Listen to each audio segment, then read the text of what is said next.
हेचे थोर भक्ती आवडते देवा, संकल्पावी माया संसाराची, ठेविले अनंते तैसेची राहावी, चित्ती असू द्यावे समाधान, वाहिल्या उद्वेग दुःखचे केवळ, भोगने ते फळ संचिताचे, ठेविले अनंते तैसेची राहावी, चित्ती असू द्यावे समाधान, तुका म्हणे घालू तयावरी भार, तुका म्हणे घालू तयावरी भार, वाहू हा संसार देवा पायी, ठेविले अनंते तैसेची राहावे, चित्ती असू द्यावे समाधान।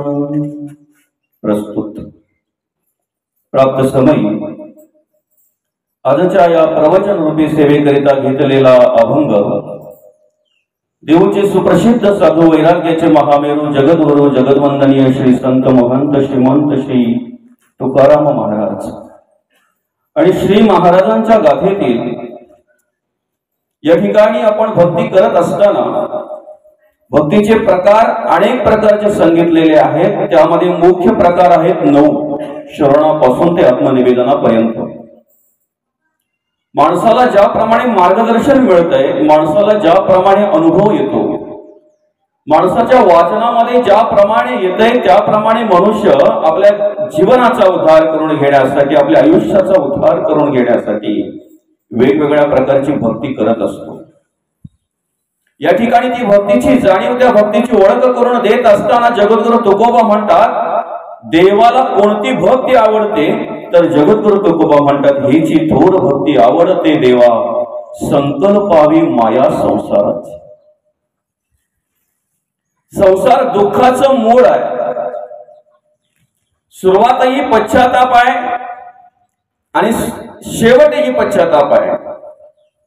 संसारामध्ये मनुष्य आयुष्यभर सुखाची अपेक्षा करतो, समाधानाची अपेक्षा करतो, पण सुख आणि समाधान त्याला प्राप्त होत नाही। उलटार्थी ज्याची अपेक्षा नाही ते प्राप्त झाल्याशिवाय राहत नाही, त्याला दुःख म्हणतात। आणि ज्याची अपेक्षा असते ते त्याला कधीही प्राप्त होत नाही, त्याला सुख म्हणतात। पण तरीही जगद्गुरु तुकोबा संसार सोडायला सांगत नाही, संसार सांडायला सांगत नाही, संसाराचा त्याग करायला सांगत नाही। संसारामध्ये जी माया आहे ती माया संकल्पावी, अशा प्रकारे जगद्गुरु तुकोबा या ठिकाणी आपल्याला ओळख करून देतात। या संसारामध्ये कार्य करत असताना ज्या ज्या गोष्टींविषयी आमच्या अंतःकरणामध्ये ममत्व निर्माण होते, ज्या गोष्टींविषयी आमच्या अंतःकरणामध्ये प्रेम निर्माण होतो, जिव्हाळा निर्माण होतो, जी गोष्ट आम्हाला सतत सतत ज्या गोष्टीचं स्मरण असलं जातंय, राहिलं जातंय, कधीही त्या गोष्टीचं विस्मरण होत नाही, ती गोष्ट सत्य आहे की असत्य आहे, ती वस्तू सत्य आहे की असत्य आहे, याची ओळख आम्ही घ्यायला हवी।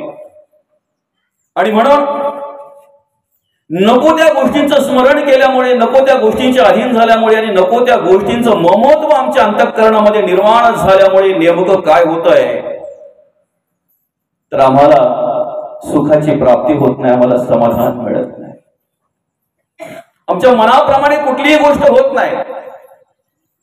आम्ही जसं संकल्प करतोय, आम्ही जसं नियोजन करतोय, तो नियोजनाप्रमाणे कुठलीच गोष्ट होत नाही। कारण आमच्या नियोजनाप्रमाणे जर होत असतं ना सगळं काही, तर आम्हाला ही धावपळ, ही खटाटोप, ह्या सगळ्या गोष्टी करायची आवश्यकता लागली नसती। मग नक्की आमच्या आयुष्याचा सूत्रधार कोण आहे, आमच्या जीवनाचा सूत्रधार कोण आहे? एखाद्या गोष्टीचं आम्ही नियोजन करावं त्याप्रमाणे होत नाही, भलतंच काहीतरी होऊन बसतंय। एखाद्या गोष्टीची कल्पना आम्ही करावी, त्या कल्पनेप्रमाणे कुठली गोष्ट घडत नाही, त्याच्या व्यतिरिक्त वेगळंच काहीतरी घडतंय। हा नियंता कोण आहे? हे करता करविता कोण आहे?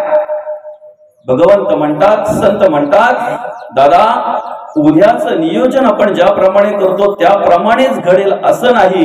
कारण आपल्या नियोजनाप्रमाणे कुठली गोष्ट घडत नसते, तर भगवंताच्या कृपेने, भगवंताच्या म्हणण्याप्रमाणे सगळ्या काही गोष्टी घडत असतात। कारण उद्या मला कशाची गरज आहे हे मला जे माहित नाहीये ते देवाला माहिती आहे। म्हणून जगद्गुरु तुकोबा म्हणतात, ठेविले अनंते तैसेची राहावे, चित्ती असू द्यावे समाधान।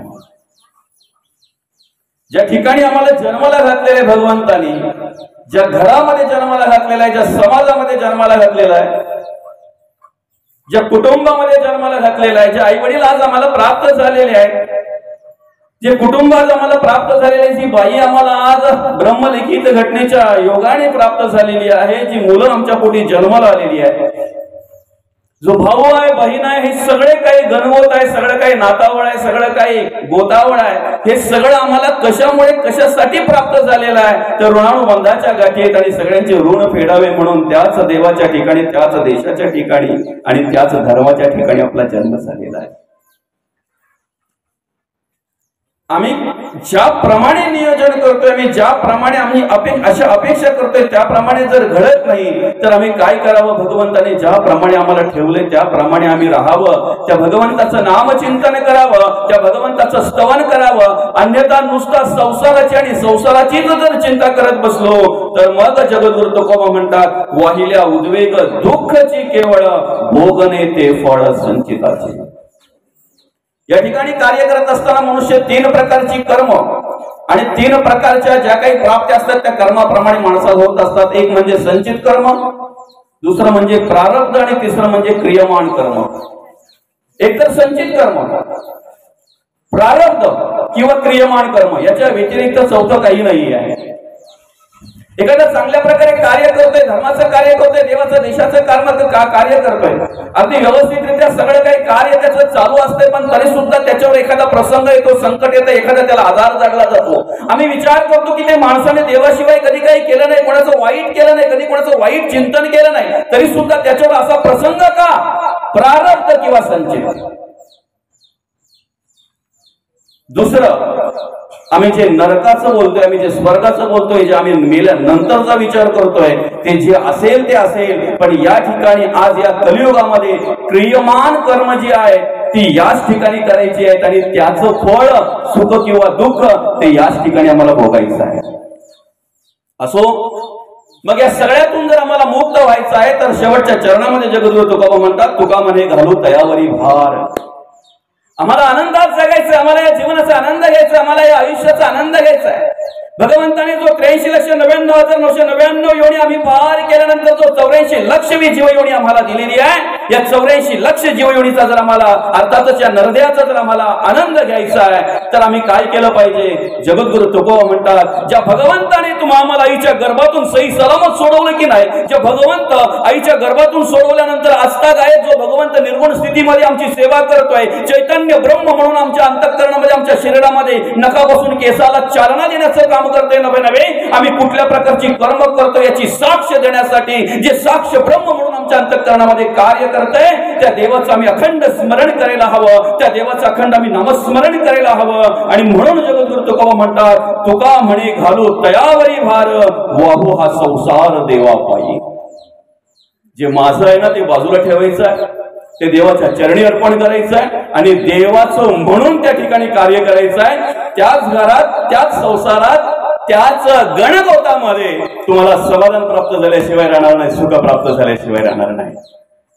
अभंगावर अर्थपूजा वाहण्याआधी, अभंगावर चिंतन करण्याआधी, अभंगावर विवरण घेण्याआधी ज्या निमित्ताने या ठिकाणी आपण ही प्रवचन सेवा आयोजित केलेली आहे, या नडगाव पितांबरे गाव या गावातील हे पितांबरे परिवार आणि या पितांबरे परिवाराच्या मातोश्री कैलासवासी भीमाबाई सीताराम पितांबरे आईसाहेबांना शुक्रवार दिनांक 26 जुलै रोजी देवाज्ञा झाली. त्यांचं वृद्धापकाळाने निधन झालं. मी वृद्धापकाळाने याच्यासाठी म्हणतोय की जवळजवळ वय वर्ष 87 होतं. 87 ते 88व्या वर्षी आईसाहेबांनी तुमचा आमचा निरोप घेतला. सांगू का, आम्ही ज्या ज्या वेळेला देवाच्या पुढे उभे राहतोय ना, चांगल्या विचाराचा माणूस, ज्याला देवावर श्रद्धा आहे, देवावर भाव आहे, असा माणूस ज्या वेळेला देवाच्या समोर, ज्या वेळेला प्रतिमेच्या समोर, मूर्तीच्या समोर जेव्हा उभा राहतो ना, त्यावेळेला पूजा अर्चा झाल्यानंतर देवाकडे जर मागणं मागत असेल तर फक्त एकच, देवा मला बोलता चालता मृत्यू दे. मृत्यू तर सत्य आहे, जाणं तर सत्य आहे, पण अशी कितीतरी माणसं आहेत, मी तर म्हणेन अनेक माणसं अशा प्रकारची आहेत की ते देवाकडे पुढे उभे राहिल्यानंतर देवाला हात जोडून विनंती करतात, देवा मला बोलता चालता मृत्यू दे. आणि खऱ्या अर्थाने अशा प्रकारे आदर्शयुक्त मृत्यू. आणि त्याचं एक उदाहरण म्हणजेच आमच्या आई साहेब कैलासवासी भीमाबाई सीताराम पितांबरे. कारण आईसाहेबांचं एवढं वय असून सुद्धा मी विचारलं, पडून होत्या का, झोपून होत्या का, काही काळ सेवा करायला लागली का, असं काही नाहीये. बोलता चालता मृत्यू या वयामध्ये हे विशेष आहे. त्याला कारण आहे, आम्ही जे पेरतो ना तेच आमच्या आयुष्यामध्ये उगवत असते. बरं का, आम्ही म्हणतोय पेरावे ते उगवते, पेरावे ते उगवते. आम्ही आमच्या आयुष्यामध्ये जी कर्म करत असतो ना, ज्याप्रमाणे जगत वागत असतो ना, त्याप्रमाणे आमचं भविष्य काल ठरलेलं असतं. आमच्यावर लहानपणी जर संस्कार झाले तर तरुण पण आमचं 100% चांगलं असेल, उत्तम असेल. लहानपणी जर संस्कार झाले नाहीत तर तरुण पण आमचं कुठं भरंगळ जाईल, कसल्या प्रकारची कर्म होतील हे सांगू शकत नाही. आणि तरुणपणी काम, क्रोध, लोभ, मद, मत्सर, दंभ, संशय, चिंता, असूया, अद्वया, भावना, कल्पना, इष्मा, वासना, आशा, ममता, तृष्णा यांच्या अधीन राहून जर नको त्या प्रकारची व्यसनं जडली गेली, नको त्या प्रकारचे नाद जडले गेले, नको त्या प्रकारची जर कर्म आम्ही तरुणपणी केली, तर असं म्हटलेलं आहे, वृद्धपणी नाना रोग भोगणे लागे कर्म भोग, आता भगवंताचा योग कोणे वेळे. याची एक जाणीव करून देत असताना संत म्हणतात, शतवर्ष वय नेमिले त्यात बालपण नेणता गेले, तारुण्य वेचले विषयांकडे. आणि तारुण्य जर आमचं विषयांकडे वेचलं गेलं तर वृद्धपणी नाना रोग भोगणे लागे कर्म भोग, आता भगवंताचा योग कोणे वेळे. ते कोणालाही चुकत नाही. तुम्ही तुमच्या आयुष्यामध्ये जी करत असलेली कर्म, वाईट किंवा चांगली, चांगली किंवा वाईट, दोन्हीचं फळ आपल्याला मिळतंच मिळतंय. पण दोन्हीचं फळ कसं आहे माहितीये का? आम्हाला माहिती, आम्ही पाप कर्म केल्यानंतर आम्हाला दुःखच प्राप्त होणार आहे, पण पुण्यकर्म घडत नाही आणि पाप घडल्याशिवाय राहत नाही. ही आमच्या जीवनाची कथा आहे, व्यथा आहे. आम्हाला माहिती, आम्हाला जर सुखी राहायचं असेल, समाधानी राहायचं असेल तर आम्ही पुण्यकर्म करायला हवीत. पण पुण्य म्हणतात कशाला हेच आम्हाला माहित नाहीये. पुण्याला सुरुवात कुठून होते हेच आम्हाला माहित नाहीये. पुण्य करणं म्हणजे नक्की तरी काय हेच आम्हाला माहित नाहीये. आम्हाला असं वाटतं देवाला अगरबत्ती लावली म्हणजे पुण्य झालं, देवाला तुपाचा दिवा लावला म्हणजे पुण्य झालं, देवाला मोठा हार अर्पण केला म्हणजे पुण्य झालं, देवाला मोठमोठी फळं अर्पण केली म्हणजे पुण्य झालं. अख्ख्या शास्त्रांचा, पुराणांचा जरी आपण अभ्यास केला ना तरी देवाला आवडणाऱ्या भक्तीमध्ये याची नोंदच नाही. बरं का? तुमच्या परिस्थितीप्रमाणे तुम्ही भक्ती करा, तुमच्या परिस्थितीप्रमाणे देवाची पूजा करा. सुगंधी अगरबत्ती लावावी देवासाठी नाही, आमच्या मनाच्या प्रसन्नतेसाठी, आमच्या समाधानासाठी. तुपाचा दिवा आम्ही देवाला लावावा, देवासाठी नाही, देवाच्या पुढ्यात प्रज्वलित करावा, आमच्या समाधानासाठी, आमच्या प्रसन्नतेसाठी, आम्हाला बरं वाटावं म्हणून. चांगला हार मोठा घातला म्हणजे देव शोभून दिसतोय असं नाही. आपली परिस्थिती असेल तर निश्चित वापरावं ना, त्या पद्धतीने करावं ना. पण त्याच्यानेच आमच्याकडून भक्ती घडते असं जर वाटत असेल तर हा भ्रम आहे. आणि म्हणून मी म्हणेन, या ठिकाणी कैलासवासी भीमाबाई सीताराम पितांबरे आईसाहेबांनी कार्य करत असताना कदाचित तुपाचा दिवा लावलाय की नाही ते मला माहित नाहीये, सुगंधी अगरबत्ती कधी देवाला ओवाळली की नाही ते मला माहित नाहीये. पण त्यांच्या आयुष्यामध्ये कर्म आणि कार्य करत असताना मात्र आपल्या मुलांचं संगोपन केलं, आपल्या मुलांचं सेवा केली, आपल्या मुलांना चांगल्या प्रकारे संस्कार दिले, मार्गदर्शन केलं, आपल्या मुलींना चांगल्या प्रकारे संस्कार दिले, मार्गदर्शन केलं, या कुटुंबाचं पालन पोषण केलं, या कुटुंबावर संस्कार करण्याचं काम आपल्या आईसाहेबांनी केलं. पण सांगू का, यांच्या आयुष्यामध्ये कार्य करत असताना कधीही कुठल्याही माणसाचं मन दुखवलं नसेल. कारण पाप कशाला म्हणतात ना, ह्या माणसांना पुरेपूर जाणीव होती. आज जर आईसाहेबांचा फोटो बघितला आपण, कमीत कमी 70 वर्षाच्या नंतरचा फोटो असेल, बरोबर आहे का? जो आपण फोटो लावलेला आहे हा फोटो 70 वर्षाच्या नंतरचा फोटो असेल. जर 70 वर्षाच्या नंतर सुद्धा फोटो काढताना जर माझी आई डोक्यावर पदर घेत असेल तर ते संस्कार आणि संस्कृती काय असेल फक्त विचार करा. भक्ती अजून कशाला म्हणतात, परमार्थ अजून कशाला म्हणतात? अरे आजही आम्हाला आमच्या समाजामध्ये अशा काही वृद्ध महिला पाहायला मिळतात, चष्मा लावून पण त्यांना लांबचं दिसत नाही. बरं का? पण जर खाटेवर बसलेले असतील ना आणि तेवढ्यात जर एखादा मुलगा एखादा नातू जर तिचा बोलला ना, खालच्या आलीचा बाबा आलाय, टणटण उठून उभी राहते. ती आजी का भावाजी आले वय उठू दे. आदर होता, प्रेम होता. ही माणसं जर पाहायला गेलं तर परिस्थितीने कशी होती मला माहित नाहीये. त्या वेळची अवस्था जर पाहायला गेली तर आज मिळालंय खायला, उद्या मिळेल याची गॅरंटी नाहीये. म्हणजे उद्याचा विचार आज करणारी माणसं होती. आज आमच्या घरामध्ये महिनाभराचा किराणा सामान भरलेला आहे. वर्षाला वर्ष एवढं अन्नधान्य आमच्या घरामध्ये आहे. आम्ही पैशाने श्रीमंत झालो पण मनाने मात्र एवढा भिकारी राहिलो की आम्ही भुक्याल्याची भूक जाणत नाही, तहानल्याची तहान जाणत नाही. या आईसाहेबांच्या विषयी जर सांगायचं झालं, बोलायचं झालं तर भुक्याल्याची भूक जाणली, तहानल्याची तहान झाली. कधी कोणाचा द्वेष केला नाही, मत्सर केला नाही, तिरस्कार केला नाही. फक्त भगवंतावर विश्वास ठेवून भगवंताने जे आयुष्य दिलेलं आहे ते आयुष्य सुंदर कसं बनवायचं, ते कशा प्रकारे जगायचं आणि जगता जगता आपल्या कुटुंबावर कशा प्रकारे चांगल्या प्रकारे संस्कार करायचे हेच ह्या माणसांनी जाणलं. अशाच प्रकारे ह्या माणसांनी जीवन जगलं. आणि खऱ्या अर्थाने म्हणून मी प्रत्येक ठिकाणी माऊली कुठेही जरी गेलो ना तरी प्रत्येक ठिकाणी सांगत असतो, तुम्ही तुमचा पैसा, तुमची संपत्ती, तुमची प्रॉपर्टी जेवढी काळजीपूर्वक सांभाळताना त्यापेक्षा विशेष काळजीपूर्वक तुमच्या घरातली वृद्ध माणसं सांभाळा. कारण खऱ्या धर्माची संस्कृती आणि संस्काराची खाण म्हणजे आमच्या घरातली वृद्ध माणसं आहेत. एकदा ती गेली ना, पैसा मिळेल रे, श्रीमंती, मोठमोठे बंगले पाहायला मिळतील, पण त्या बंगल्यामध्ये तुम्हाला प्रेम मिळेलच याची गॅरंटी नाहीये. ती माया, तो जीव. आजही वृद्ध झालेली ते भाऊ बहीण ज्या वेळेला बहीण येताना दिसते ना त्यावेळेला भावाच्या डोळ्यातून आनंद अश्रू येतात. जवळ आल्यानंतर मिठी मारतात, एकमेकाला अंजरतात, गोंजारतात. ती माया, तो प्रेम. आजची परिस्थिती जर पाहायला गेली ना, बहीण येताना जर दिसली तर काही वेळेला भावाच्या डोक्यात दगड पडते, विशेष करून भावजाईच्या जास्त मोठी दगड असो. आपल्याला फक्त एवढंच सांगायचं आहे, या माणसांनी अशा प्रकारे कार्य केलं की आदर्शयुक्त जीवन जगले, घामगाळा कष्ट केले, मेहनत केली, कधी कोणाचा पाकिट मारायचा विचार केला नाही, कधी कोणाची चोरी लवाडी करण्याचा प्रयत्न केला नाही, कधी वाईट बुद्धी यांच्या अंतःकरणामध्ये सुचले नाही. पती रोता म्हणून कशा प्रकारे कार्य करावं हे वृद्ध माणसांकडून, आजी आजोबांकडून शिकावं. कशा प्रकारे दोन्ही उभयतांनी जगावं, कशा प्रकारे आपला संसार करावा. त्यांच्या आयुष्यामध्ये अनेक प्रकारचे धके चपेटे त्यांनी सहन केले असतील. अनेक प्रकारचे त्यांच्या आयुष्यामध्ये त्यांनी वेगवेगळ्या प्रकारचे प्रसंग अनुभवले असतील, अनेक प्रकारचं दुःख सहन केलं असेल.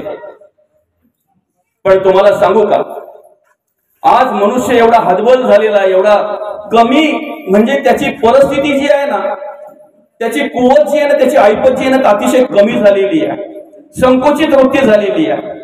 तुम्ही विचार करा, वडिलांनी मोबाईल दिला नाही म्हणून 8 वर्षाचा मुलगा जर आत्महत्या करत असेल तर काय संस्कार करतोय आम्ही, काय ज्ञान देतोय आम्ही आणि काय अनुभवतोय आज आम्ही. अरे ज्या माणसांवर वेगवेगळ्या प्रकारचे प्रसंग येऊन, संकट येऊन, वेगवेगळ्या प्रकारचे दुःख येऊन सुद्धा अनेक प्रकारचे दुःख सहन करून, संकटांना तोंड देऊन, प्रसंगांना सामोरे जाऊन जी मरेपर्यंत जगली ती माणसं श्रेष्ठ आहे. आणि त्या सगळ्या माणसांपैकी एक आमच्या आईसाहेब म्हणजे भीमाबाई सीताराम पितांबरे. आईसाहेबांच्या पाश्चात त्यांची 2 मुलं, अर्थातच अरुणदादा असतील, रामचंद्र दादा असतील, त्याचप्रमाणे त्यांच्या मुली हिराताई असेल, मंदाताई असेल, कुंदाताई असेल, आणि त्याचप्रमाणे हा संपूर्ण पितांबरे परिवार. अतिशय चांगल्या प्रकारे त्यांनी या ठिकाणी कार्य केलं, मुलांचं संगोपन केलं, मुलांवर संस्कार केले आणि संस्कार केले म्हणून आज त्या मुलांचं कार्य आपल्या समाजामध्ये अतिशय चांगल्या प्रकारे पाहायला मिळतंय. त्यांच्या उत्तरकार्यांच्या निमित्ताने आपण या ठिकाणी ही प्रवचन सेवा आयोजित केलेली आहे. खऱ्या अर्थाने या ठिकाणी आपल्याला या प्रस्तुत अभंगातून जगद्गुरु तुकोबा ओळख करून देत असताना, हिची थोर भक्ती आवडते देवा, संकल्पावी माया संसाराची, ठेविले अनंत तैसीचे राहावे, चित्त असू द्यावे समाधान, वाहिल्या उद्वेग दुःखची केवळ भोग नेते फळ संचिताचे, तुका म्हणे घालू तयावरी भार, वाव हा संसार देवा पायी. या ठिकाणी ओळख करून देत असताना खऱ्या भक्तीची जगद्गुरु तुकोबा ओळख करून देतात. भक्तीला सुरुवात जी आहे ना ती आमच्या कर्मापासून, आमच्या विचारापासून होत असते. ती कर्म घडावीत, ते विचार बदलावेत, परिवर्तन घडावं म्हणून यासाठी जगद्गुरु तुकोबांची गाथा आहे, माऊली ज्ञानोबांची, माऊलींची ज्ञानेश्वरी आहे, अमृतानुभव आहे, चांगदेव पासष्टी, हरिपाठ आहे, वेगवेगळ्या प्रकारचे ग्रंथ आहेत. आम्ही संतांच्या वाङ्मयाचा अभ्यास का करावा, आम्ही संतांच्या ग्रंथाचा अभ्यास का करावा, आम्हाला कसं जगायचं कसं वागायचं हे मार्गदर्शन आम्हाला त्या संतांच्या अभंगातून मिळत असते, संतांच्या वाङ्मयातून मिळत असते. आणि म्हणून भक्ती तेव्हा घडते ज्या वेळेला आम्ही आमचा स्वतःचा विचार करतो तेव्हा. बरं का, आम्हाला वाटलं होतं अनेक अभंग पाठ असले म्हणजे आम्ही परमार्थिक आहोत, अनेक प्रकारच्या ओव्या आमच्या पाठ असल्या म्हणजे आम्ही परमार्थिक आहोत, अनेक प्रकारच्या ग्रंथांचा अभ्यास केला म्हणजे आमच्याकडून परमार्थ घडतोय असं आम्हाला वाटत होतं. संत म्हणतात परमार्थ करण्यासाठी भक्ती करण्यासाठी ते साधन आहे ते आपण घेतलंच पाहिजे. पण तुम्हाला ज्ञान प्राप्त झालं म्हणजे तुम्ही परमार्थिक झाले असं नाही. तुमच्याकडे पांडित्य आलं म्हणजे तुम्ही परमार्थिक झालात, तुम्ही भक्ती करताय असं नाही. देवाला जी भक्ती आवडते ना ती भक्ती अंतःकरणपूर्वक देवाच्या विषयी जो भाव, जी श्रद्धा आपल्या अंतःकरणामध्ये निर्माण होते आणि ती अंतःकरणपूर्वक श्रद्धा निर्माण झालेली, भाव निर्माण झालेली आम्हाला जळी स्थळी काष्टी पाषाणी सभाई अभ्यंतरी देव भरलेला याची जाणीव करून देते. ज्या दिवशी आम्हाला सर्वत्र देवाची ओळख होते, जाणीव होते, ज्या दिवशी आम्ही सर्वत्र देव पाहायला लागतो त्या दिवशी खऱ्या अर्थाने आमच्या भक्तीला सुरुवात होत असते, आमच्या परमार्थाला सुरुवात होत असते. पांडुरंग परमात्म्याच्या जवळ असलेले नामदेव महाराज, पांडुरंग परमात्मा ज्यांच्या हातून नैवेद्य स्वीकारतोय, खऱ्या अर्थाने पांडुरंग परमात्म्याची सेवा अगदी जवळून ज्यांना करण्याचं भाग्य लाभलं गेलं ते नामदेव महाराज. पण जोपर्यंत जळी स्थळी काष्टी पाषाणी सभई अभ्यंतरी तो देव भरून उरलेला आहे याची जाणीव नव्हती तोपर्यंत अपूर्ण होते, परिपूर्ण नव्हते, परिपूर्ण नव्हते. नाथ महाराज काशीला गेले, तिथे जाऊन काय केलं, कुठल्या प्रकारचा परमार्थ केला, कुठल्या ग्रंथाचा अभ्यास केला, किती प्रकारचं ज्ञान प्राप्त करून घेतलं हे आम्हाला कमी प्रमाणात ऐकायला मिळतं, नवे नवे आम्हाला ऐकायलाच मिळत नाही. पण काशीशी आणलेली गंगा मात्र गाढवाला पाजली हे आम्हाला परत परत ऐकायला मिळत आहे. याचा विचार आम्ही परत परत करतोय कारण देवाला आवडणारी भक्ती ती आहे, देवाला आवडणारी भक्ती ती आहे. आणि म्हणून आम्ही स्वतःला शोधतोय ना, आम्हाला स्वतःला शोधण्याचं ज्ञान प्राप्त झालं ना की त्याला ज्ञानी म्हणतात, त्याला आत्मज्ञानी म्हणतात. हे संतांनी आम्हाला सांगितलेलं आहे. तुम्ही काय करावं, तुम्ही कसं जगावं, तुम्ही कसं वागावं, म्हणजे शेजाऱ्यांनी काय केलं पाहिजे, माझ्या नातेवाईकांनी काय केलं पाहिजे, माझ्या घरातल्यांनी काय केलं पाहिजे, याला ज्ञान म्हणत नाही. हे ज्याला कळतंय त्याला ज्ञान म्हणत नाही. मी काय केलं पाहिजे म्हणजे माझ्या जगात माझ्या आयुष्याचा उद्धार होईल, माझ्या जीवनाचा उद्धार होईल. ज्ञानाची व्याख्या सांगत असताना संत म्हणतात ऐक ज्ञानाचे लक्षण, ज्ञान म्हणजे आत्मज्ञान. मग आत्मज्ञान कशाला म्हणतात, पहावे आपणासी आपण तया नाव ज्ञान. पहिला विषय असा आहे की आपण अनेक वेळेला प्रवचन आयोजित करत असतो, आम्ही अनेक वेळेला कीर्तन आयोजित करत असतो. कीर्तन प्रवचन का आयोजित करावीत आणि का ऐकावीत याचा विचार आम्ही सर्वप्रथम केला पाहिजे. आज ज्यांच्या उत्तरकार्याच्या निमित्ताने या ठिकाणी आम्ही प्रवचन सेवा आयोजित केलेली या पितांबरे परिवारच्या मातोश्री कैलासवासी भीमाबाई सीताराम पितांबरी, खऱ्या अर्थाने जर विचार केला तरी आईसाहेबांच्या नावाने आज आम्ही 3 प्रकारचं दान करत असतो. एक म्हणजे पिंडदान, दुसरं म्हणजे अन्नदान आणि तिसरं म्हणजे ज्ञानदान. आम्ही पहिला विचार केला पाहिजे त्यांच्या उत्तरकार्याच्या निमित्ताने जे हे आम्ही प्रवचन आयोजित केलेलं आहे कोणासाठी आहे, जे गेलेत त्यांच्यासाठी आहे का राहिलेत त्यांच्यासाठी आहे, हा विचार आम्ही प्रथम केला पाहिजे. जे प्रवचन आज आम्ही आयोजित केलेलं आहे या ठिकाणी जे प्रवचन आम्ही श्रवण करतोय हे गेलेत त्यांच्यासाठी आहे का राहिलेत त्यांच्यासाठी आहे. गेलेत त्यांच्यासाठी कमी, राहिलेत त्यांच्यासाठी जास्त आहे. कारण प्रवचन कीर्तन हे टाइमपास म्हणून नाही. 11 11:30 वाजेपर्यंत माणसं येतील आणि ती माणसं येईपर्यंत आम्हाला इथे काही टाइमपास नाही आहे म्हणून आम्ही प्रवचन आयोजित केलेले आहे असं जर वाटत असेल तर हा तुमचा भ्रम आहे. जगद्गुरु तुकोबांनी 4-4.5 अभंगाची गाथा आमच्या हातात दिली, टाइमपास म्हणून दिली का? मौली ज्ञानोबांनी 18 अध्यायी ज्ञानेश्वरी आम्हाला दिली, चांगदेव 65 दिली, अमृतानुभवासारखा सर्वश्रेष्ठ ग्रंथ दिला, हरिपाठ दिला, टाइमपास म्हणून दिलं का? संतांच्या वाङ्मयाचा जर आम्ही विचार केला तर एक एक संतांनी काय काय हाल अपेष्टा सहन केल्या, काय काय सहन केलं. जर जगद्गुरु तुकोबांचं चरित्र तुम्ही अंतःकरणपूर्वक जर वाचलं तर तुमच्या डोळ्याला अश्रू आल्याशिवाय राहणार नाही. मौली ज्ञानोबांचं चरित्र जर तुम्ही अंतःकरणपूर्वक वाचलं तर तुमच्या डोळ्याला अश्रू आल्याशिवाय राहणार नाही. अशा प्रकारे प्रसंग, अशा प्रकारे त्यांच्यावर संकट आली, अनेक संकटांना अनेक प्रसंगांना तोंड दिलं त्यांनी. निवृत्ती, ज्ञानदेव, शोभा आणि मुक्ताबाई या चारही भावंडांना जगता यावं, वागता यावं, समाजाने स्वीकारावं, मानपत्र मिळावा म्हणून दोन्ही अर्थातच आई वडिलांनी, विठ्ठलपंत आणि रुक्मिणी माता या दोन्ही उभयतांनी देहांत प्रायश्चित्ताची शिक्षा भोगली. सांगा ना, यापेक्षा अधिक शिक्षा काय असू शकते? त्यांनी कधी कल्पना केली नसेल का माझ्या मुलांना आम्ही डोळ्यामध्ये पाहावं, मोठं झालेलं पाहावं, त्यांच्यावर संस्कार करावे, त्यांचं कार्य आम्ही मोठी होता होता आमची मुलं आमच्या डोळ्याने पाहावं वाटलं नसेल त्या आई वडिलांना? अरे ज्यांना जगण्याची इच्छा आहे, ज्यांना जगावं असं वाटतंय, ज्यांना आपल्या मुलांवर संस्कार करावेसे वाटतात, ज्यांना वाटतंय आपल्या मुलांवर आपण मार्गदर्शन केलं पाहिजे, आपल्या मुलांना आपला आधार म्हणून आपण राहिलं पाहिजे, असं ज्या आई वडिलांना वाटतंय त्या आई वडिलांना देहांत प्रायश्चित्ताची शिक्षा ठोठवायची आहे. आपल्या भाषेत आत्महत्या. मुलांना जगता वागता यावं म्हणून आई वडिलांनी आत्महत्या करायला लावणारे समाजकंटक या समाजामध्ये होते. जगद्गुरु तुकोबांचा जर विचार केला तर कीर्तन बंद पडावं म्हणून लोकांनी प्रयत्न केला, कीर्तनात जाऊन मारण्याचा प्रयत्न केला, पण ज्यांनी कीर्तनात जाऊन मारण्याचा प्रयत्न केला त्यांच्या घरी जाऊन जगद्गुरु तुकोबांनी त्यांचे पाय दाबले, त्यांच्या हाताची मॉलिश केली. उलट आरती म्हणाले, जगद्गुरु तुकोबा उद्या परत कीर्तनात या, तुम्हाला बघितल्यानंतर आनंद वाटतो. काय विचार असेल, काय विचार असेल? वैराग्य कशाला म्हणतात हेच आम्हाला कळत नाही. अरे हिंदवी स्वराज्य संस्थापक राजेश्वर छत्रपतींनी जगद्गुरु तुकोबांकडे अनेक प्रकारचे रत्न, अनेक प्रकारचे सोनं नाणं पाठवलं आणि ते बघितल्यानंतर जगद्गुरु तुकोबांच्या मुखातून एक शब्द आला. तो शब्द येथे कोणी रे? आणि मग जगद्गुरु तुकोबा म्हणतात, सोने रुपया मृतिके समान. एकीकडे बहुजन समाजाचं शोषण करून अब्जाधीश झालेले गुरु कुठे, आणि एकीकडे आमचे जगद्गुरु तुकोबा अरे लाखो रुपयाची संपत्ती असताना दुष्काळाच्या वेळेला समाजामध्ये दान करायचंय, सोडून द्यायचे ज्यांनी घेतले त्यांना. याला वैराग्य म्हणतात, याला वैराग्य म्हणतात. आम्ही आमच्या आयुष्यात जगद्गुरु तुकोबा वाचायला हवेत, आम्ही आमच्या आयुष्यात माऊली ज्ञानोबा वाचायला हवेत, म्हणजे नक्की आमच्या अंतःकरणामध्ये तो सद्भाव, ती निष्ठा, ती श्रद्धा निर्माण होईल की एवढ्या हाल अपेक्षा करून, एवढ्या प्रसंगांना तोंड देऊन जर त्या संतांनी आपलं धर्म कार्य सुरू ठेवलं, आपल्या धर्म कार्यामध्ये कधी कमी पडले नाहीत, तर आम्हाला किती जरी त्रास झाला तरी आम्ही का म्हणून धर्म कार्य बंद पडावं? आम्ही धर्म कार्य करत असताना का म्हणून थांबावं? त्यांच्या एवढा तर त्रास आम्हाला नाहीये ना.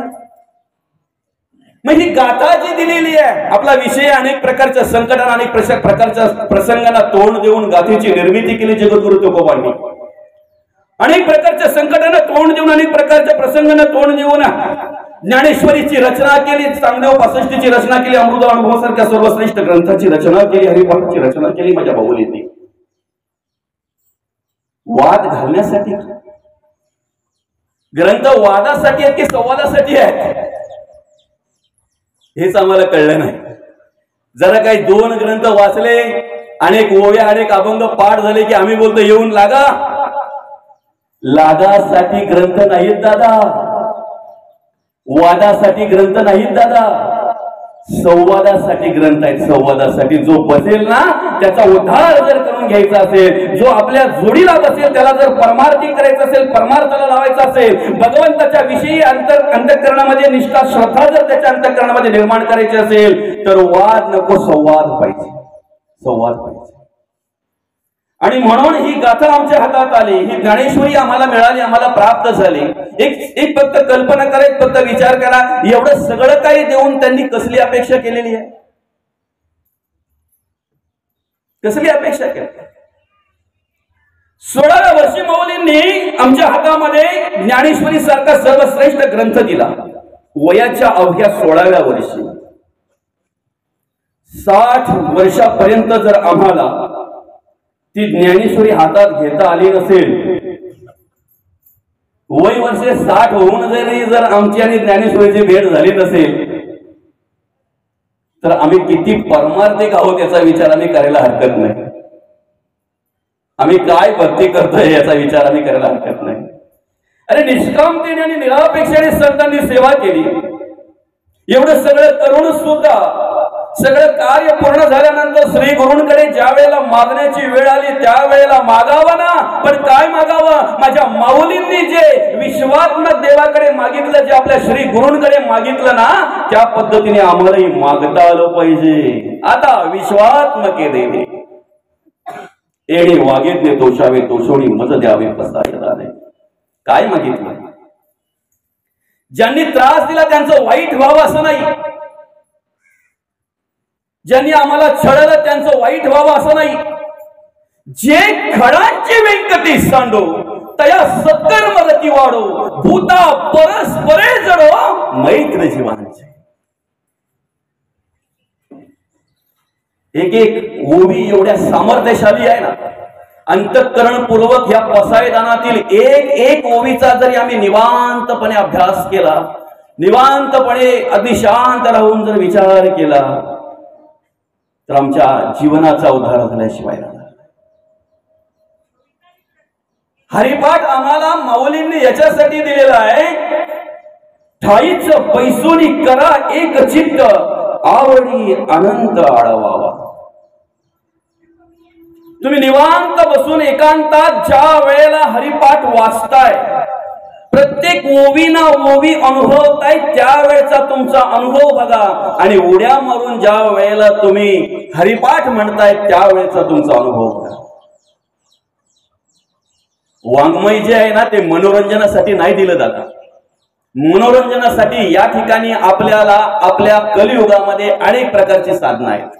म्हणून तुम्ही प्रवचनाकडे, कीर्तनाकडे मनोरंजन म्हणून बघू नका, टाइमपास म्हणून बघू नका.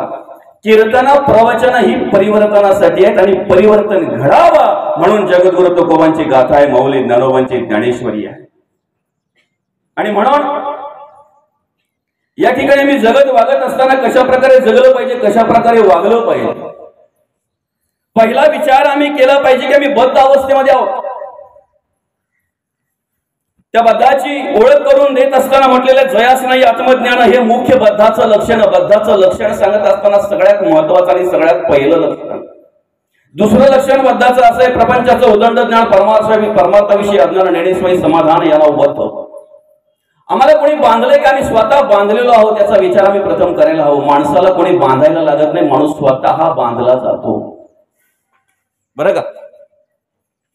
कबीर महाराज ज्या वेळेला रस्त्यातून जात होते त्यावेळेला रस्त्यात जाता जाता रस्त्याच्याच बाजूला एका घराच्या ओटीवर एक बाई दळण दळत होती. खालची तळ होती, वरची तळ होती, मध्ये ती बरोबर अगदी त्या धान्याच्या ठिकाणी धान्य टाकत होती आणि ते कुटण्याने तो जाता फिरवत होती. कबीर महाराज निरीक्षण करत होते.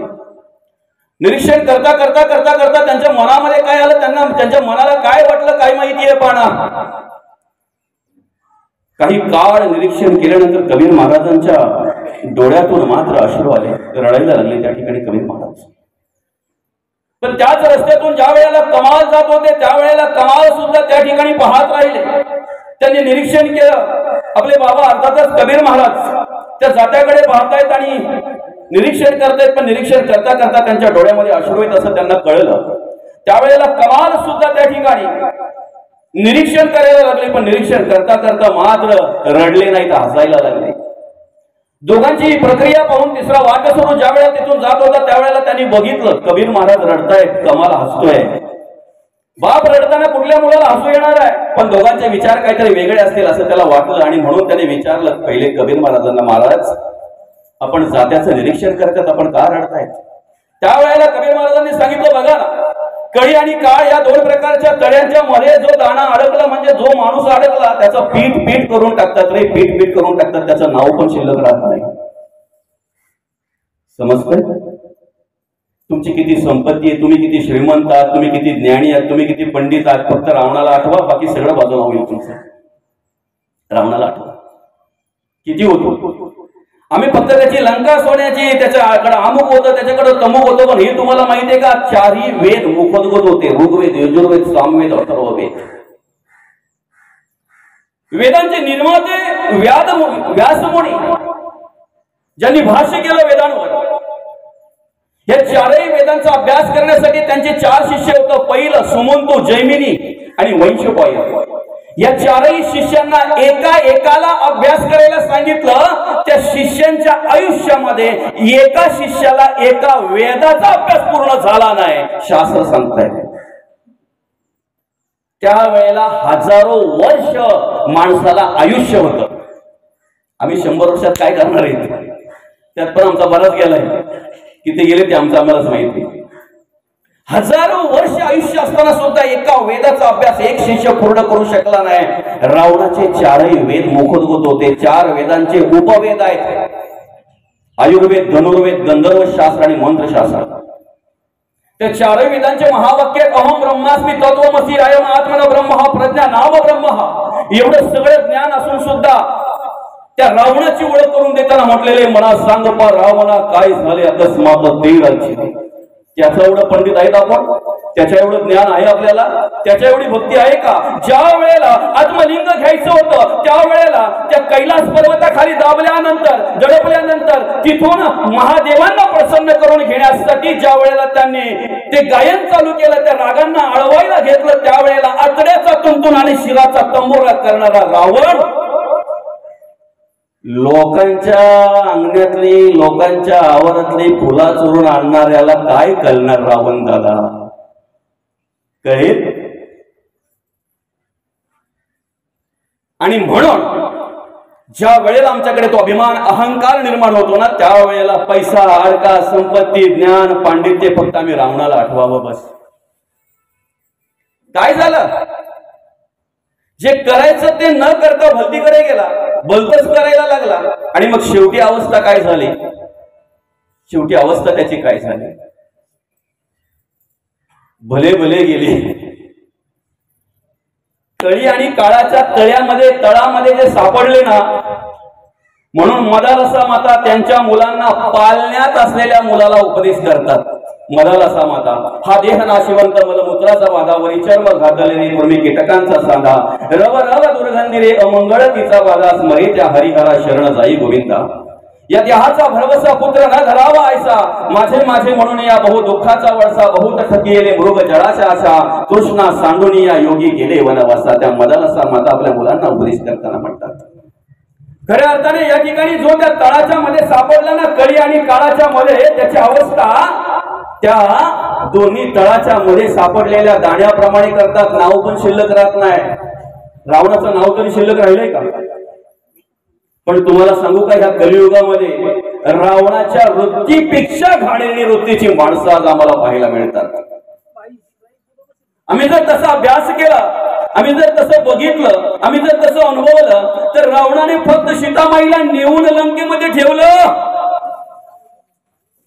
पण आज या कलियुगामध्ये अशी काही नराधम आम्हाला पाहायला मिळतात. आमच्या एक 20-25 वर्षाच्या मुलीला फूस लावून काहीतरी जवळ करतात, आकर्षित करतात, तिचं शोषण करतात, तिचे लचके तोडतात. ज्या वेळेला शोषण करून होत आहे, त्या नराधमाची ज्या वेळेला भूक तहान भागली जाते, त्याच वेळेला आमच्या साई बहिणीचे तुकडे तुकडे करून कुत्र्यांना खायला घालणारे नराधम, राक्षसी वृत्तीची माणसं आज आम्हाला या समाजामध्ये पाहायला मिळतात. रावण परवडला ना रे. कधीतरी आम्हाला सांगता सांगता असं सांगायला लागतं की कौस परवडला, कारण कौस हा जन्माला आलेल्या पोरांना मारत होता. पण गर्भामध्ये मुलगी म्हणून गर्भाच्या गर्भात मुलांना मारणारी जात आज आम्हाला आमच्या समाजामध्ये पाहायला मिळते. कौसापेक्षाही हीन दर्जाची, नको त्या वृत्तीची माणसं आज आम्हाला आमच्या समाजामध्ये पाहायला मिळतात. कळी आणि काळाच्या तळ्याच्या मध्ये जो सापडला ना दादा, त्याचं नाव पण शिल्लक राहत, नावही शिल्लक राहत.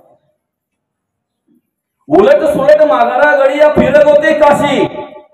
9 वर्षाची मुक्ताई आमची 1400 वर्ष तपश्चर्या करणाऱ्या चांगदेव महाराजांना उपदेश करते. आणि उपदेश करताना म्हणते, उलट सुलट माघारा गडी या फिरत होते काशी, भरला पूर मायेचा लोंढा वाहून जाशी, हे भव नदीचे पाणी रे गड्या मोठ ओढीते, आणि भले भले पोहणाऱ्यांना उलटून पाडीते.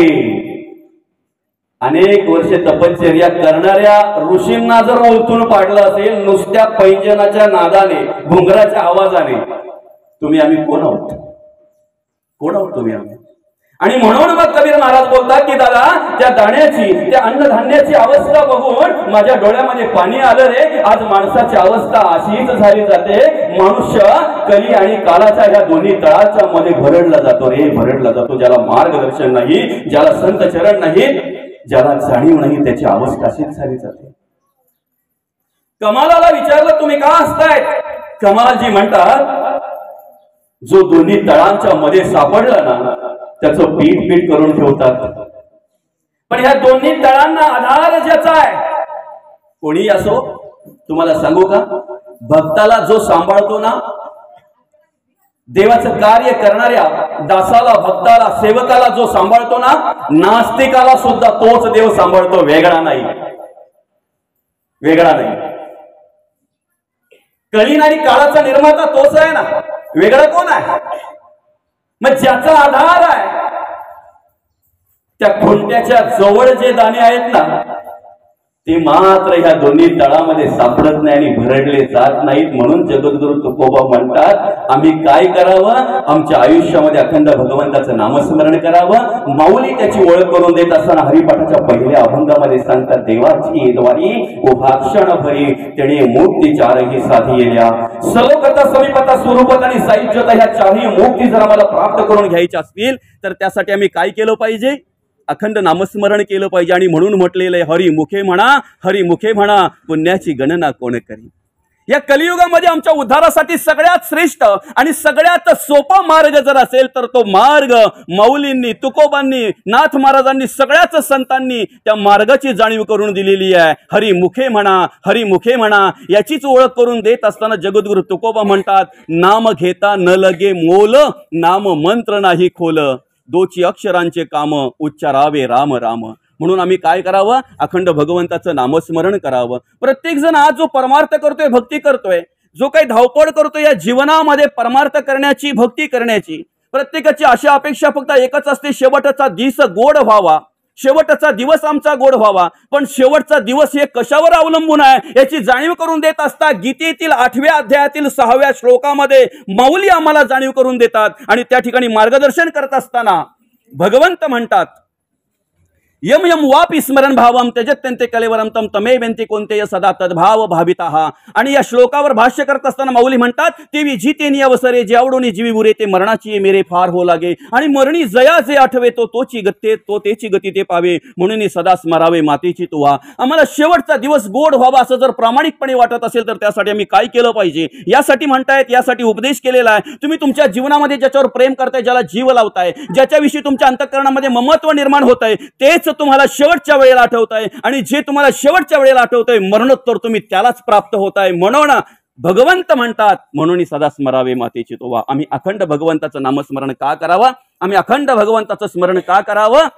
तर मरणोत्तर आम्ही भगवंताच्या चरणी प्राप्त झालो पाहिजेत. अर्थात तेच प्राप्त होतात संतुष्ट सततम योगी येतात दृढ निश्चय मयोर्पित मनोबुद्धिर्यो मद्भक्त समे प्रिय. हा 12व्या अध्यायामध्ये त्या ठिकाणी भगवंत म्हणतात की मला कुठलेही भक्त आवडतात जे सदा संतुष्ट आहेत. बरं का? वयाच्या 25व्या वर्षापर्यंत आम्ही ब्रह्मचर्य आश्रमाचं पालन करावं, लग्न होत नाही तोपर्यंत. लग्न झाल्यानंतर आम्ही गृहस्थ आश्रमाचं पालन करावं 25 ते 50 वर्षापर्यंत.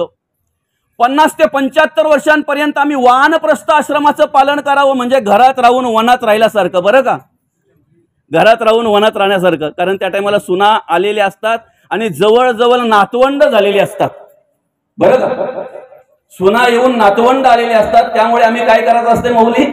50 ते 75 वर्षापर्यंत घरात राहून वनात राहण्यासारखं म्हणजे वानप्रस्थ आश्रम. आणि मिळालंच आयुष्य 75च्या नंतर, बरं का, जर 75च्या नंतर जर मिळालंच आम्हाला आयुष्य तर आम्ही संन्यास आश्रम स्वीकारायचा असतो. म्हणजे जे मिळेल ते ग्रहण करायचं, भगवंताचं नामस्मरण करायचं. बरं का मावशी? टॉपला माझा, सूप माझा, गवेला माझा, फावरा माझा, पिकावान माझा, इथून अंगणा माझा, त्या दगडी सरकवल्या. संन्यास आश्रम. काही गोष्टी बघून न बघल्यासारख्या करायच्या त्या टाइमाला. कारण भगवंताने आपल्याला 75 वर्षाच्या नंतर जर आयुष्य दिलेलं आहे तर आपण किती भाग्यवान आहोत याचा विचार आपण केला पाहिजे. बरं, मग कमाल म्हणतात की त्या ठिकाणी जे त्या दांड्याच्या ठिकाणी स्थिर राहिले ना, त्या ठिकाणी ते वाचले गेले, ते सांभाळले गेले, ते व्यवस्थित त्यांना सुरक्षितरित्या अगदी व्यवस्थित राहिले. म्हणून आम्ही अखंड कुठे राहिलो पाहिजे? भगवंताच्या चरणाशी राहिलो पाहिजे. आम्ही अखंड भगवंताच्या चरणाशी लीन झालो पाहिजे. आणि जे भगवंताच्या चरणाशी अखंड लीन होतात ना, बरं का, त्यांचा विचार भगवंत करत असतो. म्हणून दुसऱ्या चरणामध्ये जगद्गुरु तुकोबा म्हणतात, ठेविले अनंते तैसेची राहावे, चित्त असू द्यावे समाधान. ठेविले अनंते तैसेची राहावे. अखंड आणि अखंड ज्याप्रमाणे भगवंत आम्हाला ठेवतोय ना, त्याप्रमाणे आम्ही राहिलं पाहिजे, राहता आलं पाहिजे. आमची परिस्थिती काय होते माहितीये का? आमच्याकडे आशा निर्माण होत असते आणि आम्ही आशेने जगत असतो.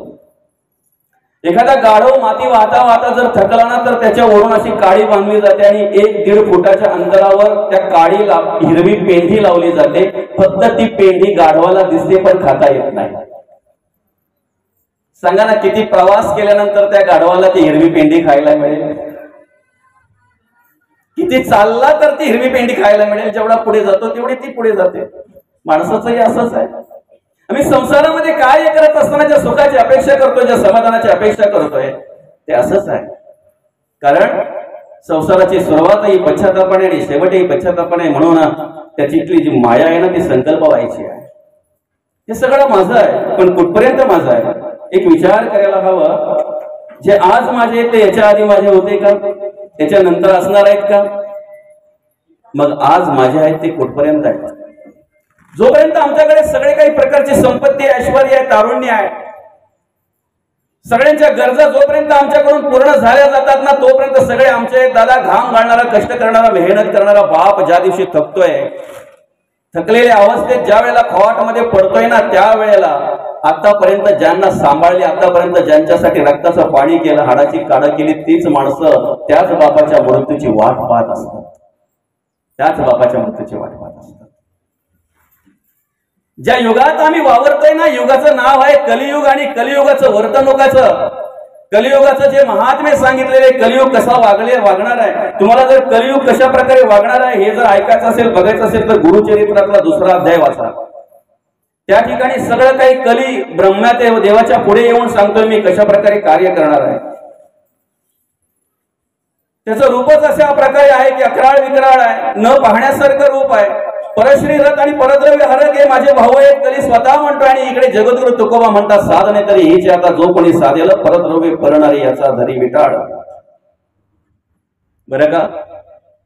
पापबुद्धीने वागणारे, अनितीने वागणारे, पाकिट मार करणारे, गरिबाचं शोषण करणारे, शेतकऱ्याच्या योजना वरच्यावर खाणारे, हे कलीचे भाऊ आहेत. ज्या कलियुगामध्ये आम्ही वावरतोय, त्या कलियुगाची अवस्था जर पाहायला गेलं तर त्याची महती वर्णन करत असताना असं म्हटलेलं आहे, कलियुगाची आहे का ख्याती, मुलं बापाचे वैरी होती. झालेत का? पाहायला दिसतात कुठे? खूप काही काही मांडलेलं आहे दादा. बहीण भावाचं लग्न होईल, माऊस बहिणीपर्यंत आलंय. अजून बराच काळ लोटायचा आहे. कलियुगाचं आयुष्य 4,32,000 वर्ष. द्वापराचं आयुष्य होतं 8,64,000 वर्ष. त्रेताचं आयुष्य होतं 17,28,000 वर्ष. 12 लाख आणि कृताचं आयुष्य होतं 17,28,000 वर्ष. आणि आजच्या युगामध्ये जर पाहायला गेलं तर कृतायुगामध्ये माणसाचं आयुष्य होतं 1,00,000 वर्ष. त्रेतामध्ये माणसाचं आयुष्य होतं 10,000 वर्ष. 1 शून्य काढला, त्यातला 1 शून्य काढला. द्वापारामध्ये 1000 वर्ष. आणि कलियुगामध्ये त्यातला 1 शून्य काढला 100 वर्ष. म्हणून काकड्यामध्ये आपण म्हणतो, शतवर्षाची गणना रे तुम्ही वासुदेव वासुदेव म्हणा, नरदेव नाही पुन्हा रे तुम्ही वासुदेव वासुदेव म्हणा, यामध्ये दुःख यातना रे तुम्ही वासुदेव वासुदेव म्हणा. आमच्या जीवनाचा मार्ग तो आहे. या ठिकाणी ज्या कलियुगामध्ये आम्ही कार्य करतोय, त्या ठिकाणी जर आम्हाला संतांचा परमार्थ करायचा आहे, देवाचं कार्य करायचं आहे, तर त्यासाठी आम्ही काय करायला हवं? जगद्गुरु तुकोबांच्या पावलावर पाऊल ठेवून चालायला हवं. माऊली ज्ञानोबांच्या पावलावर पाऊल ठेवून चालायला हवं. आमची कर्म जी आहेत ना, ती इंद्रियांवर अवलंबून आहेत. इंद्रिय मनाच्या अधीन आहे आणि ते मन कोणाच्या संगतीला आहे त्याच्यावर तुमच्या कर्माचा गणित अवलंबून आहे. तुम्ही कोणाच्या संगतीला, गणपतीच्या पुढे उंदीर असला तर गणपतीच्या बाप्पाच्या बरोबर आम्ही त्या उंदराला सुद्धा नमस्कार करतोय, घडला जातोय. हिंस्र प्राण्यांमध्ये शिव वाघ आहेत, व्याघ्र सिंह भयानक तयास देखुणी भयचकित लोक. पण ते ज्या वेळेला आमची देवी त्यांच्यावर आरूढ असते की नाही, त्यावेळेला देवीच्या बरोबर त्यांना सुद्धा नमस्कार झाला जातो. त्याच्याही पलीकडे जर आम्ही विचार केला, खांबाची मंदिर, खांबाने निर्माण केलेली मंदिरं आम्हाला अनेक ठिकाणी पाहायला मिळतात. पण ज्या खांबाला माझ्या माऊलींचा स्पर्श झाला त्या खांबाचं मंदिर आम्हाला नेवास्याला पाहायला मिळतंय. खांबाचं मंदिर आहे, समजतंय ना? ज्या खांबाला संतांचा संग झाला त्या खांबाचं मंदिर झालं. दगडांनी निर्माण केलेली मंदिर आम्हाला अनेक ठिकाणी पाहायला मिळतात. पण दगडाचं मंदिर, शिळा मंदिर आम्हाला ज्या वेळेला देऊला जातोय ना, त्यावेळेला ज्या शिळेला माझ्या तुकोबांचा स्पर्श झाला, संग झाला, त्या शिळेचं मंदिर आम्हाला देऊमध्ये पाहायला मिळतंय. ज्या रेड्याच्या मुखातून वेद गाऊन घेतले ना, त्या रेड्याची समाधी आम्हाला आळेफाट्याला पाहायला मिळते. माणूस रोज मंदिरात जातोय रे, रोज मंदिरात जातो. दगड एकदाच मंदिरात जातो, देव होतो. माणूस रोज मंदिरात जातो, पण मंदिरात जाऊन किती खुरापती करतो ते त्याचं त्यालाच माहिती. आज जर पाहायला गेलं तर आमचं धर्म, आमची धर्माची संस्कृती आणि आमच्या धर्माचे संस्कार लोप पावलेले आहेत. कारण धर्माच्या नावाने, आज देवाच्या नावाने चोरांचा बाजार आम्हाला या बाजारामध्ये पाहायला मिळतो. आम्ही धर्म कार्य करत असताना सुद्धा मौज मजेचा विचार करत असतो. आम्ही धर्म कार्य करत असताना सुद्धा आमच्या मनोरंजनाचा विचार करत असतो. भले हिंदवी स्वराज्य संस्थापक राजे शिवछत्रपतींची जयंती असेल, पण त्या जयंतीच्या मिरवणुकीमध्ये जर आम्ही पिऊन नको तशा प्रकारे जर नाचत असो, आमच्या आई बहिणींनी खाली मान घालावी अशा प्रकारची डीजेवर गाणी लावून जर त्याच्यावर नको त्या प्रकारे जर आम्ही नाच करत असू, तर सांगा ना, हे कृत्य पाहून महाराजांना आनंद वाटत असेल का? याला धर्म कार्य म्हणतात की अधर्म कार्य म्हणतात? गणपती बाप्पाच्या विसर्जनाच्या मिरवणुकीमध्ये जर आम्ही पिऊन नको त्याप्रमाणे जर धिंगाणा घालत असो, नको त्याप्रमाणे नको त्या प्रकारची गाणी लावून डीजेवर जर नाचत असो आणि अशा प्रकारे जर आमच्या बाप्पाला आम्ही निरोप देत असो, तर सांगा ना, आम्ही धर्म कार्य करतोय की अधर्माचं कार्य करतोय? आम्ही पुण्यकर्म करतोय की पाप कर्म करतोय? आम्हालाच कळत नाही. सकाळपासून बिचारी घरातली ती आजी चहा करते, पण तिला चहाचा पत्ता नाही. तुम्हाला काय करायचं आता 4-4 वेळाला चहा घेऊन?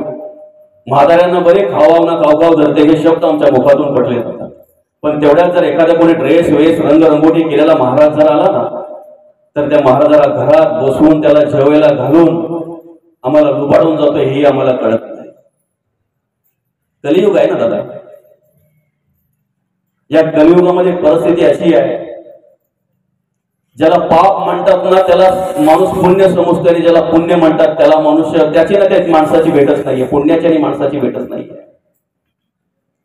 जगद्गुरु तुकोबांनी कार्य केलं, चालती बोलती मंदिरं घडवली, चालत्या बोलत्या मंदिरांची देवांची सेवा केली, समाज प्रबोधनाचं काम केलं. समाज घडावं, समाजाने वाढावं, समाजाने चांगल्या प्रकारे धर्म संस्कार करावे, धर्माचं पालन करावं, म्हणून गाथीची निर्मिती केली. 4-4.5 अभंग आम्हाला जगद्गुरु तुकोबांनी दिले. माऊली ज्ञानोबांच्या ज्ञानेश्वरीचं सामर्थ्य जर पाहायला गेलं तर ग्रंथ श्रेष्ठ ज्ञानदेवी एक तरी ओवी अनुभवावी. एका ओवीचा जरी आम्ही अभ्यास केला, एका ओवीचा जरी विचार केला, तरी आमच्या जीवनाचा उद्धार झाल्याशिवाय राहणार नाही. पण आम्ही काय करतोय आज? खरोखर धर्माचरण करतोय का? आम्हाला आमच्याच समाजामध्ये नको त्या प्रकारची कर्म पाहायला मिळतात, नको त्या प्रकारचे विचार पाहायला मिळतात?